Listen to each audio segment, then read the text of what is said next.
Shalom saudaraku, terima kasih saudara telah kembali bersama kami untuk mengikuti pemberitaan firman Tuhan. Saya yakin dan percaya setiap orang yang memutuskan untuk menerima Yesus sebagai Tuhan dan Juru Selamat, motivasi pertamanya adalah agar dirinya diselamatkan, hidup kekal dalam kerajaan surga. Ya, saya yakin betul itu. Tetapi dalam perjalanannya saudaraku, kemudian ada orang-orang yang memanfaatkan Tuhan untuk memenuhi segala keinginannya demi untuk kenyamanan hidup. Salah satunya itu adalah masalah keuangan atau kekayaan. Banyak orang Kristen tidak menyadari bahwa ketika dia mulai menginginkan kekayaan, maka di saat yang sama dia telah meremehkan Tuhan. Ketika saudara datang kepada Tuhan berdoa agar engkau mendapatkan uang lebih atau menjadikan hidupmu lebih kaya lagi, maka di saat itu, di saat yang bersamaan, engkau sedang meremehkan Tuhan, bahkan engkau sedang melecehkan Tuhan. Mengapa saya katakan demikian? Karena Tuhan menjanjikan kepada kita untuk hidup kita diberkati oleh Tuhan. Ya, Tuhan yang memelihara hidup kita. Dan kalau Tuhan yang memelihara hidup kita, pemeliharaannya itu sempurna, baik jasmani maupun rohani. Ya.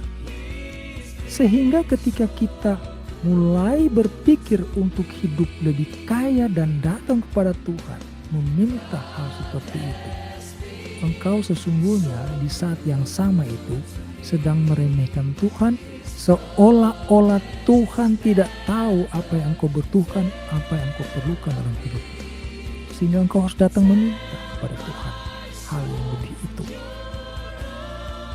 Saya akan ambil contoh, ada 3 cerita di dalam Alkitab.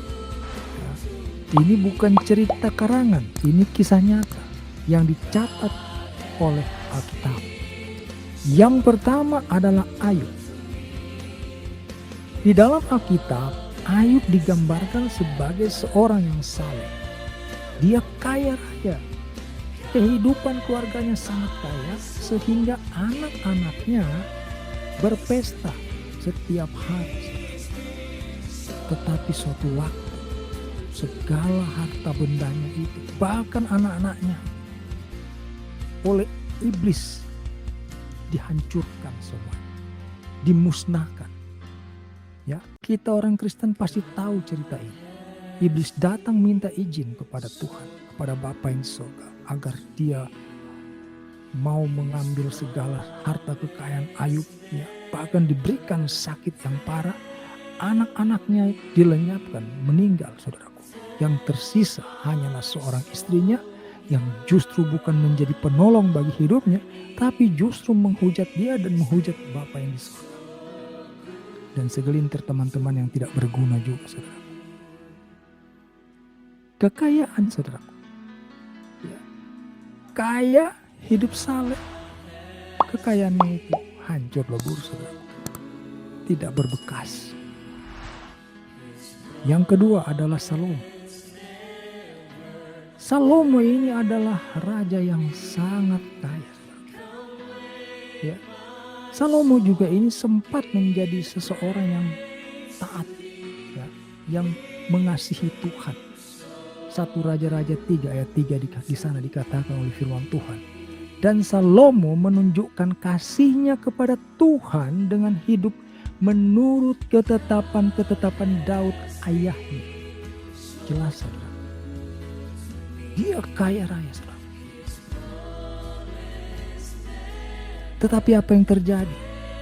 Hidupnya kemudian berubah. Oleh karena kekayaan itu dia menyimpang.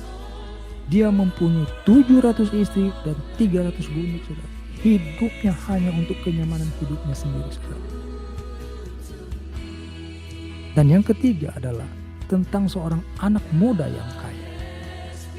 Anak muda yang kaya. diceritakan di dalam Matius 19 ayat 16 sampai 20. Ada seorang datang kepada Yesus dan berkata, "Guru, perbuatan baik apakah yang harus kuperbuat untuk memperoleh hidup yang kekal?" Garis bawah, saudara, hidup yang kekal. Artinya kan keselamatan yang dia inginkan daripada Yesus. Lalu apa yang terjadi, saudara? Di Matius 19 ayat ke-21. Kata Yesus kepadanya, "Jikalau engkau hendak sempurna, pergilah, jualah segala milikmu dan berikanlah itu kepada orang-orang miskin, maka engkau akan beroleh harta di sorga. Kemudian datanglah kemari dan ikutlah aku." Saudara lihat, 3 cerita ini mempunyai satu benang merah, bahwa ketiga orang di dalam Alkitab ini, mereka menikmati kekayaannya itu untuk dirinya sendiri.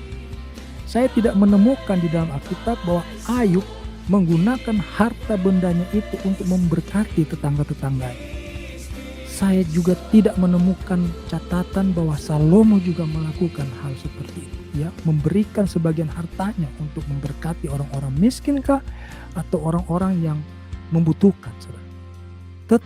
Bahkan yang tercatat itu, Salomo itu saling memberi sesama orang kaya, saudara. Ini lucu sekali. Orang kaya dengan orang kaya saling memberi hartanya, saudara. Hiram, Raja Tirus, memberikan harta kepada Salomo. Lalu Salomo membalasnya dengan beberapa kota diberikan kepada Hiram. Ratu negeri Seba juga datang dengan harta-hartanya. Lalu Salomo juga membalasnya dengan harta-harta. Inilah kelakuan orang kaya, saudara. Ya, sesama orang kaya saling memberikan harta, saudara. Lucu ya. Harusnya kan orang kaya itu mengingat orang-orang susah, memberkati orang-orang susah. Ya, kemudian anak muda itu juga sama, saudara.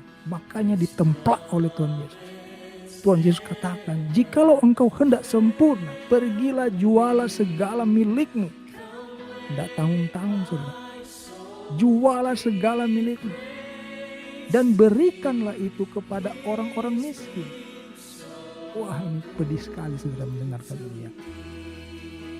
Hidup orang ini tidak pernah memberkati orang miskin. Hidupnya hanya untuk kekayaan bagi dirinya sendiri, saudara. Tidak menjadi berkat bagi orang. Maka Yesus templak dia. Jual segala milik. Ya, berikanlah itu kepada orang-orang miskin. Lalu selanjutnya Yesus katakan, "Kemudian datanglah kemari dan ikutlah aku." Pertanyaannya, saudara, ketika segala miliknya itu telah diberikan kepada orang miskin, ya, sudah dijual lalu diberikan kepada orang miskin, lalu dia datang ikut kepada Yesus, dari mana dia mendapatkan nafkah untuk kehidupannya? Kan begitu, saudara. Tadinya dia punya harta banyak. Tuhan bilang sama dia, Yesus katakan kepadanya, "Jualah segala milikmu itu, lalu berikanlah kepada orang-orang miskin." Artinya anak muda ini kemudian jadi miskin.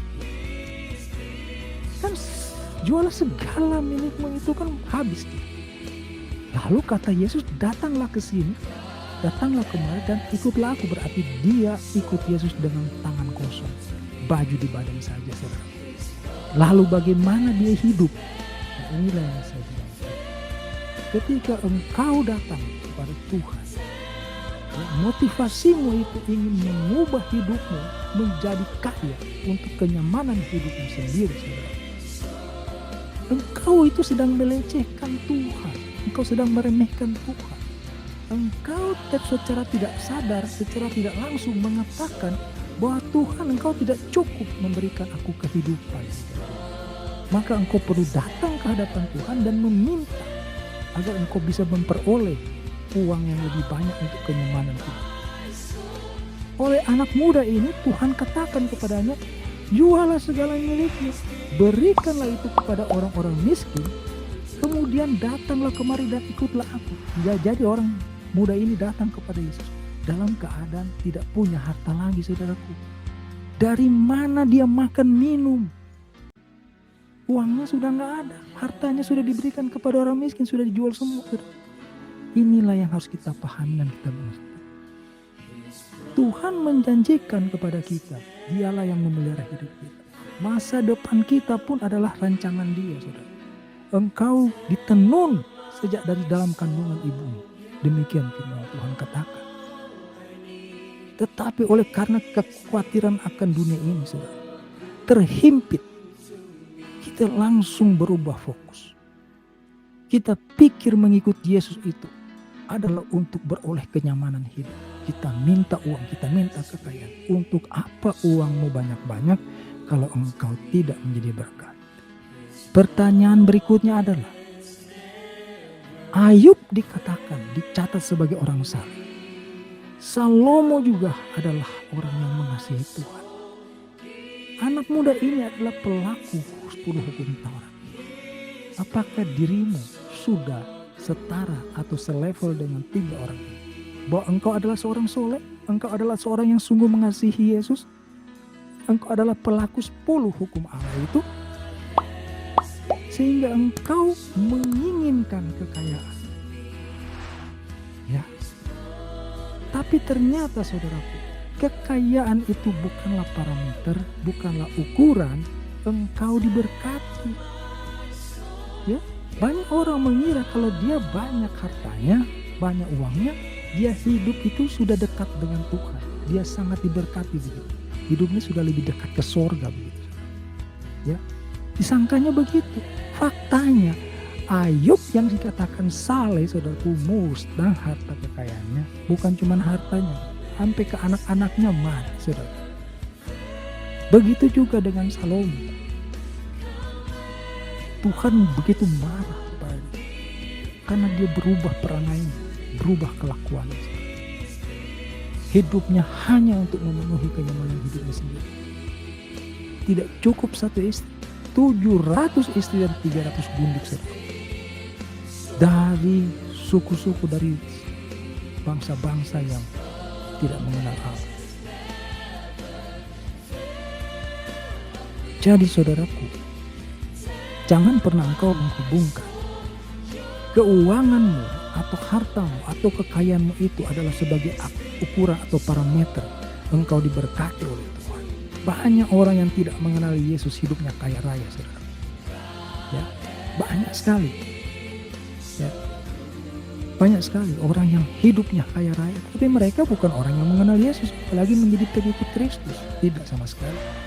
Sehingga tidak tepat saudara menjadikan ukuran. Kalau saudara hidup dalam kekurangan, lalu saudara merasa saudara tidak diberkati, saudara hanya kurang bersyukur, bukan tidak diberkati. Kurang bersyukur aja sebenarnya. Atau cara hidupmu yang keliru. Ya, cara hidupmu yang keliru. Maka dikatakan oleh firman Tuhan, kerjakanlah keselamatanmu. Ya, kerjakan keselamatan itu terkait dengan karakter hidup kita, kelakuan kita. Ya, hiduplah sebagai orang arif. Ya, jangan seperti orang bebal. Itu pesan firman Tuhan. Ya, hiduplah dengan terus-menerus memperbaharui budimu. Jadi kita mengikuti Yesus, kita menerima Yesus sebagai Tuhan dan Juru Selamat. Hal pokok dan yang paling utama adalah agar kita diselamatkan. Kita boleh hidup kekal di dalam kerajaan sorga bersama Bapa kita yang di sorga. Bukan agar kita beroleh kenyamanan, bukan agar kita beroleh kekayaan. Jadi salah dong kalau kita kaya? Enggak salah. Ya kan? Yang salah itu kalau engkau datang kepada Tuhan dengan merasa kurang sehingga engkau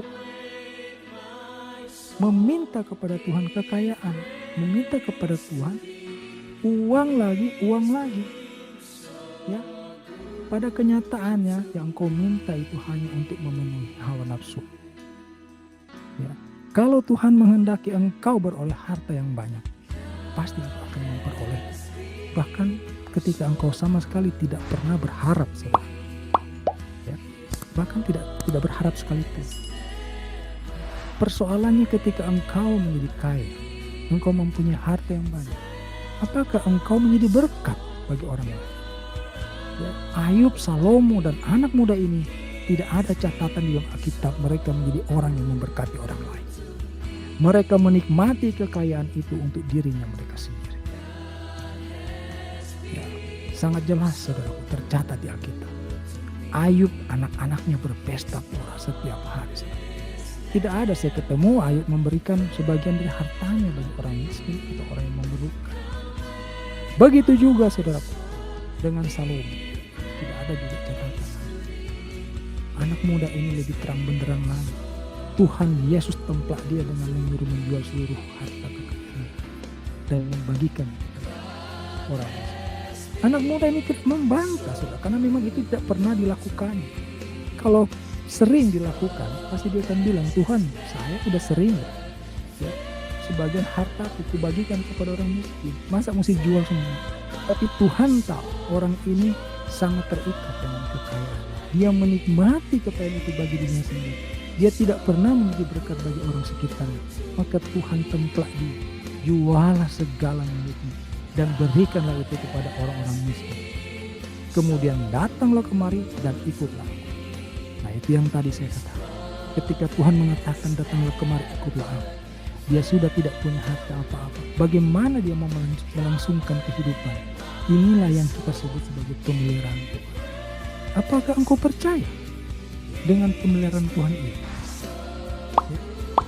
Kalau orang itu percaya sungguh-sungguh bahwa Tuhanlah yang memelihara hidupnya, maka dia tidak pernah akan merasa kekurangan. Saudara. Dia akan mencukupkan hidupnya atau mencukupkan dirinya dengan apa yang ada padanya. Itu firman Tuhan. Cukupkanlah dirimu dengan apa yang ada padamu. Ya, artinya kau harus lebih bersyukur dengan apa yang engkau miliki. Jadi sekali lagi, tujuan utama engkau menerima Yesus sebagai Tuhan dan Juru Selamat adalah agar engkau diselamatkan. Hidup kekal di dalam kerajaan surga bersama Bapa kita Yesus. Itu tujuan engkau mengikuti Yesus. Selebihnya bagaimana? Itu adalah kemurahan daripada Tuhan Yesus. Tuhan Yesus tahu mencukupi hidup. Tuhan Yesus tahu mencukupi hidup saudara dan saya. Ya, jangan kita merengek masalah kekayaan itu saudara. Ya, kita mungkin sedang mengalami kekurangan hari-hari. Tapi kita juga mesti cek diri kita. Apakah kekurangan itu disebabkan oleh cara hidup kita? Ya, bisa jadi kan? Cara hidup kita. Punya uang cuma 2 juta, pengen beli handphone 4 juta, akhirnya nyicil kan? Jadi susah sendiri saudara. Misalnya seperti itu. Jadi kita perlu cek. Tuhan sudah menjanjikan, dialah yang akan memelihara hidup kita. Kalau dia mengatakan demikian, artinya pemeliharaan itu sempurna. Kita tidak akan mengalami kekurangan, kita hanya kurang bersyukur saja sebenarnya. Jadi itulah saudaraku yang kita perlu renungkan hari-hari ini. Ya, agar hidup kita semakin memiliki damai saja. Sebab kalau hati dan pikiran kita terus diganggu oleh harta kekayaan, oleh masalah keuangan, saudara, sementara saudara merasa seperti itu, saudara sedang meremehkan Tuhan, saudara sedang melecehkan Tuhan. Saudara telah berkata, Tuhan kau tidak bisa memberkati saya sehingga saya harus gelisah hari ini, sehingga saya harus tertekan hidup saya. Engkau tidak tahu bagaimana cara mencukupi kebutuhan hidup saya. Itu yang terjadi saudara. Apalagi sampai saudara datang kepada Tuhan meminta kelebihan-kelebihan itu. Saudara. Kalau Tuhan katakan, aku yang memelihara engkau, percayalah segala sesuatu Tuhan lakukan dengan sempurna bagi hidup. Tinggal bagaimana kita menyadari itu dan bersyukur atas semuanya. Terima kasih saudara sudah mengikuti pemberitaan firman Tuhan kali ini. Kita jumpa lagi pada pemberitaan firman Tuhan lainnya. Haleluya. Amin.